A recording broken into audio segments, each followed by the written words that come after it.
primeramente, buenas tardes. Mi nombre y apellido son Carmen del Rosario Marcos Vila. Vengo del Colegio Esther Festini de Ramos Ocampo. Soy del estoy en el segundo de secundaria y también gracias por aceptar hacer esta entrevista. Y a continuación les voy a hacer estas siguientes preguntas. ¿Qué le incentivó a ser un físico? Qué pregunta tan lejana, porque esto ocurrió en el año 1959, 60 por allí,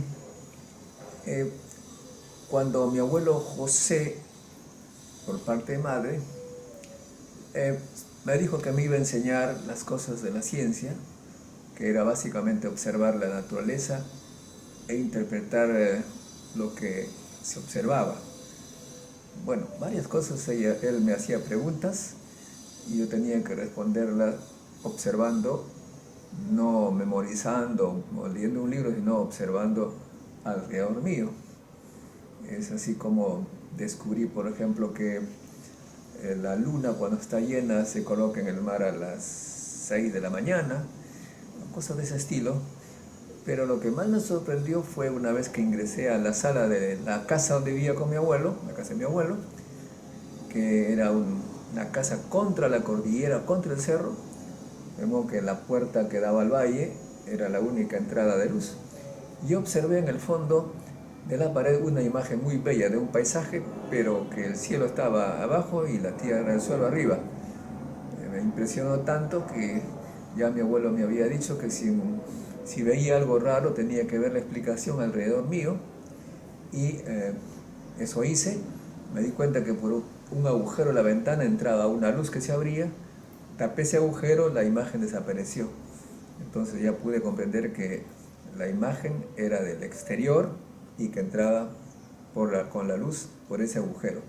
Y cuando expliqué eso en una reunión pública que se da los lunes en la escuela, todo el mundo se rió de mí, ¿no? Pero mi abuelo ya me había dicho que lo que me estaba preparando es para observar cosas que otros no pueden observar.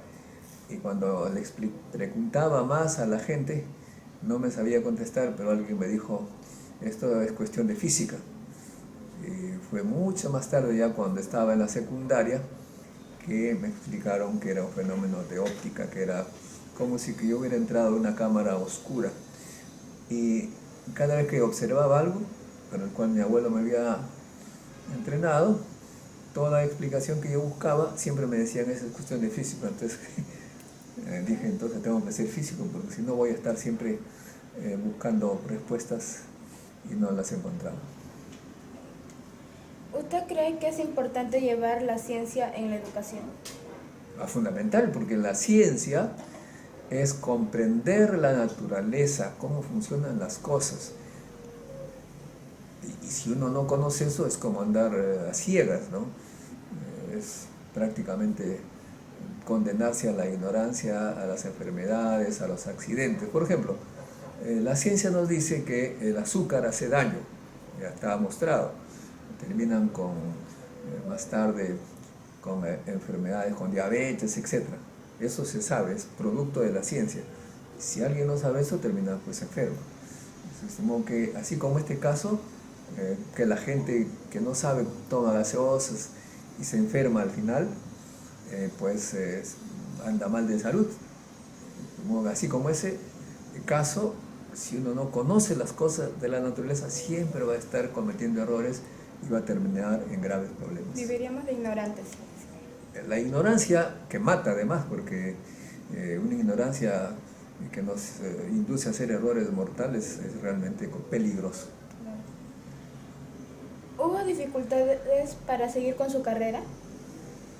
Bueno, mira, a mí me gustaba apasionadamente la física, y la verdad que nunca he tenido dificultades, porque lo que he aprendido en la vida es que cuando alguien hace las cosas con placer, con gusto, aquellos superiores, entre comillas, nuestros maestros, nuestros jefes, etc., se dan cuenta de la pasión que uno tiene y siempre lo apoyan a uno, ¿no? Así que a mí, francamente, nunca he tenido dificultades, al contrario, siempre me han ofrecido, con decirte que estaba en un colegio técnico en Chimbote, me enviaron becado, todo pagado al colegio, al Politécnico José Pardo, luego ingresé a la UNI, también pagado ahí con residencia universitaria, alimentos, y después me enviaron a Francia. O sea, siempre he tenido becas, etcétera, porque los que veían mi trabajo, veían mi pasión, mi gusto, mi placer. Y a toda persona que se le presenta a alguien que hace las cosas con gusto, siempre va a buscar apoyarlo. ¿Qué opinas sobre la idea de que las mujeres también podríamos ser científicas? Es una pregunta más rara que en estos tiempos ya eso ni se pregunta, porque yo soy físico nuclear y estudié mi doctorado, hice mi doctorado en la Universidad de París-Sud, en Orsay, que fue creado por la hija de Marie Curie, que fue mujer, Irene Curie, su esposo Pierre Curie. Su esposo, perdón, de Irene era Frédéric Joliot-Curie, y ahí vivía y trabajaba una nieta de Marie Curie, de modo que estaba rodeado de mujeres científicas, de modo que eso para mí no es absolutamente raro. Las mujeres siempre han mostrado una gran capacidad de razonar, de descubrimiento, han sorprendido mucho en la historia. Claro, por ejemplo, del colegio que vengo, que es Esther Festini, ha sido la primera mujer en ingresar a San Marcos. Y eso demuestra que todas las mujeres somos capaces. Claro, no todas, tampoco todos los hombres. Aquellas que les gusta, estudian, con placer, van a tener siempre éxito. Porque hay algunas que se van de congresista y uno ve lo que hacen, ¿no? ¿Cómo surgió la idea de realizar los encuentros científicos internacionales cada año? Bueno, eso también está relacionado con esto que le digo, ¿no? Que te digo, es el placer de hacer las cosas. Me daba cuenta que, primero que mi abuelo cuando me enseñó me dijo que lo hacía porque como abuelo de nuestra comunidad, que es la comunidad cuidista, teníamos la misión de enseñar por lo menos al mayor de tus nietos lo que te había enseñado tu abuelo. Entonces yo dije, oye, por lo menos, eso dijo, voy a enseñar también a niños. Organicé el semillero científico CEPRESID, y para promover el gusto por la ciencia hicimos ferias que se llamaban Fiesta de la Ciencia en el Parque Miraflores, y ahí vinieron a esta fiesta con niños y familias, vinieron científicos peruanos del extranjero que por vacaciones de fin de año estaban acá y se preguntaron por qué no nos reunimos en otro lado, entre nosotros los mayores, y nos reunimos en el local del semillero científico CEPRESID. Después dijeron, ¿por qué no venimos el próximo año? Venimos más, eso fue el año 1993, imagínate, tú ya estabas ni en sueños, y así cada año venía más y más gente del exterior, y ahora somos miles, de modo que nació por este gusto de promover la ciencia entre la niñez y las familias. ¿Qué alternativas propondría usted para mitigar el cambio climático bajo su perspectiva como científico? Bueno, ahí también la ciencia nos dice claramente que el cambio, la temperatura está subiendo porque estamos contaminando la atmósfera de dióxido de carbono y otros gases, y por lo tanto, obviamente, la forma de parar eso es frenar ese gasto, esa contaminación. Significa menos vehículos, más bicicletas, más energía solar, más energía eólica, y con el tiempo, tal vez si tenemos suerte y mucha fuerza, se logrará hacer la fusión nuclear que usa como combustible el agua, de modo que menos combustible fósil, menos carbón, menos petróleo, es la única forma de disminuir este calentamiento global. Y sabemos que si no hacemos caso a estas indicaciones que nos da la ciencia, probablemente ya la humanidad, la civilización va a terminar pronto por las catástrofes climatológicas. ¿Qué rol considera usted que juegan el gobierno y las empresas privadas en el desarrollo de la ciencia? Bueno, deberían jugar un rol muy, muy importante, pero están maniatadas por la realidad. Hay muchos intereses privados, mezquinos, etc. Por ejemplo, se ha visto que hay corrupción, que hay delincuencia, Y la delincuencia, ¿por qué es? Porque la gente no tiene empleo. Hay jóvenes que no tienen nada para llevarse a casa a sus hijos que están esperando comida, y algunos de ellos optan pues por violentar al vecino, o sea, robar al vecino, y al robar al vecino se crea este ambiente de violencia. El gobierno, para evitar la violencia, cree que aumentando policías va a disminuir la violencia, pero eso es totalmente falso, porque si un joven no tiene con qué dar de comer a sus hijos en la noche y sabe que hay un policía, hay cámaras, y que de repente si roba va a la cárcel, se dice, puedo ir a la cárcel, pero si no llevo algo de comer a mi casa, se muere mi niño. Entonces, hace uso de estas cosas que son totalmente ilegales. No estoy justificando, estoy explicando. Entonces el gobierno, ¿qué hace? Más policías, o sea, se paga más policía. Pero ¿para qué sirven los policías? No enseñan, no generan riqueza, simplemente controlan. Entonces se hace una especie de círculo vicioso de más policía, más jueces, los jueces ganan un montón de dinero. O sea, todo está alrededor de la violencia, que tiene origen en la pobreza.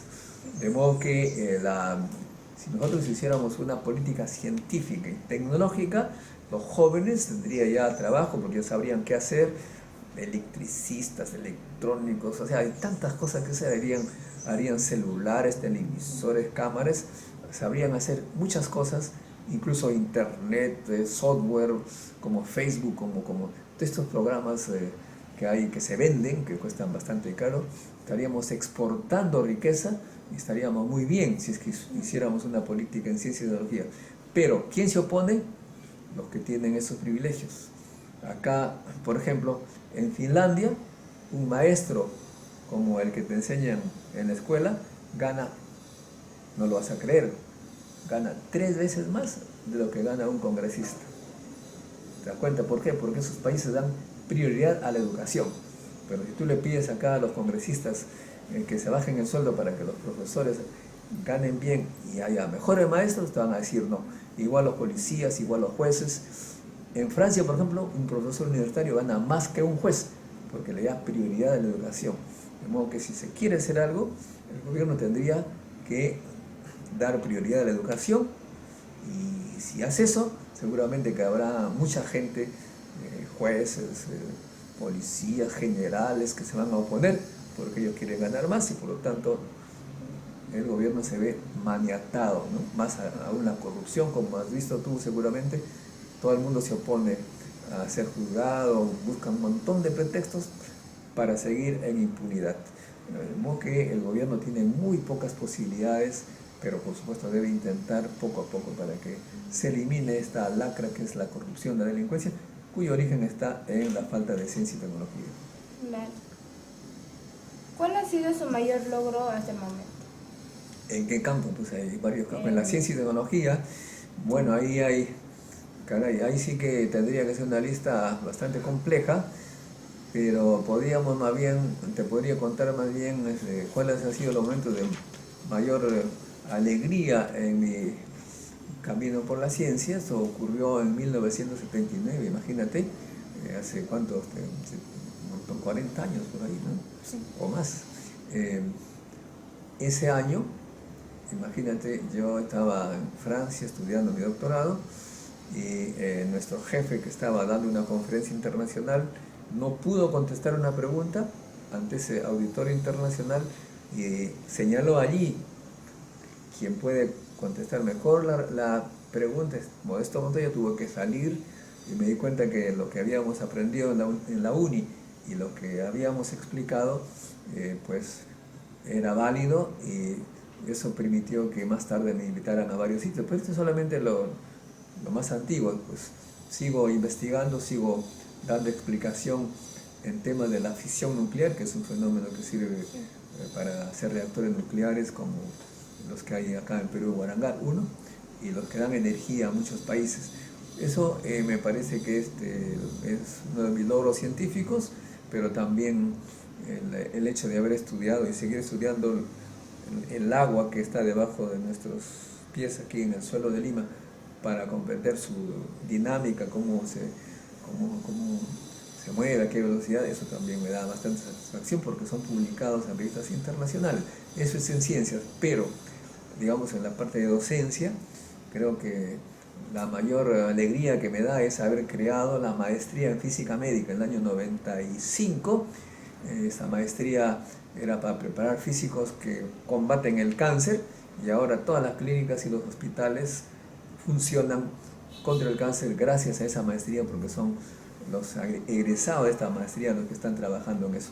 Bueno, te menciono algunos aspectos y la otra es por supuesto la creación del semillero científico que hace que niños aprendan ciencia.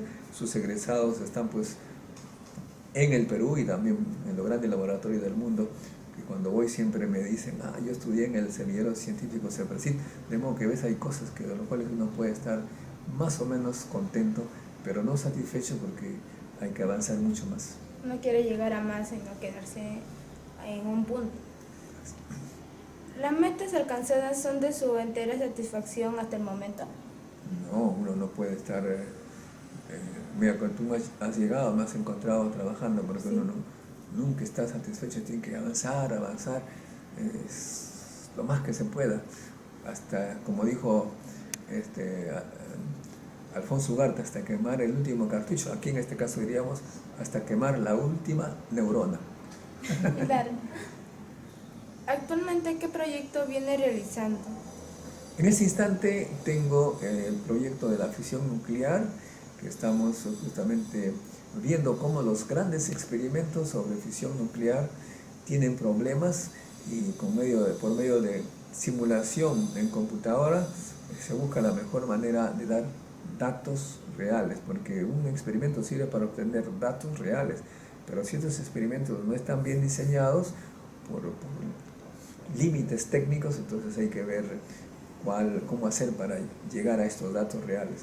Ese es uno. Y la otra, sigo pues en este caso estudiando las aguas. Te contaré, justamente ahora que me haces esta pregunta, en el año 97 propuse a CEDAPAL la creación de un sistema, un estudio primero para sacar agua del Chillón, de la cordillera de la Viuda, contra la montaña, una mina de agua para dar agua y además energía. No me hicieron caso.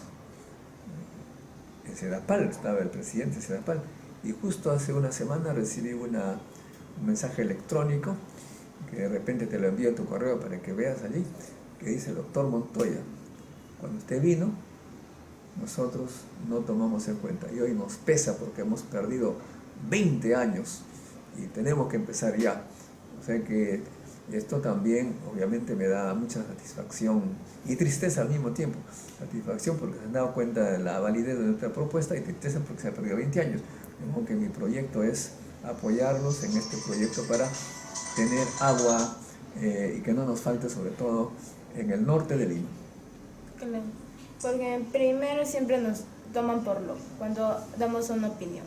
Así es. Sí, pues siempre cosas nuevas, sorprendentes, siempre no son comprendidas o no se toman en cuenta, pero con el tiempo uno se dice, debimos hacerle caso. Pero ojos también para ustedes los jóvenes, a veces los viejos les damos alguna recomendación, este viejo, pues, ¿cómo no le hice caso? ¿No? Eso es bueno tomar en cuenta. ¿Cómo se podría generar el interés de la ciencia hacia las nuevas generaciones? Esa es una muy buena pregunta, porque en realidad este interés tiene que formarse en casa. Los padres de familia, las madres, desde que los niños están bebitos, hay una serie de técnicas para que estos niños aprendan a hacer ciencia, les guste la ciencia con experimentos. Los niños salen siempre experimentando, tocando. Entonces los padres están para incentivarlos en esa curiosidad, pero si les dicen, no te muevas, no molestes, no tengo tiempo, matan al científico. Ya la escuela ayuda un poco más, pero sobre todo en casa. Por eso en nuestro semillero científico damos cursos de ciencia, de enseñanza de ciencia para padres y también para maestros. Y ahora, claro, este es en casa, pero el gobierno tiene que promover, usando la televisión del Estado, justamente estos cursos para padres, cómo hacer ciencia desde la cuna prácticamente. Como tú sabes muy bien, la televisión peruana, la privada, es un sistema que erosiona, que carcome la mente de los niños, que los convierte, les disminuye tremendamente porque les hace perder el tiempo, les mete cosas totalmente absurdas. Hay programas que yo le podría calificar no de criminales, porque es una palabra muy grande, pero realmente negativos para el futuro de los niños. Esto es combate, esto es una cosa atroz, una serie de otros programas. Por eso, menos mal que existe la internet.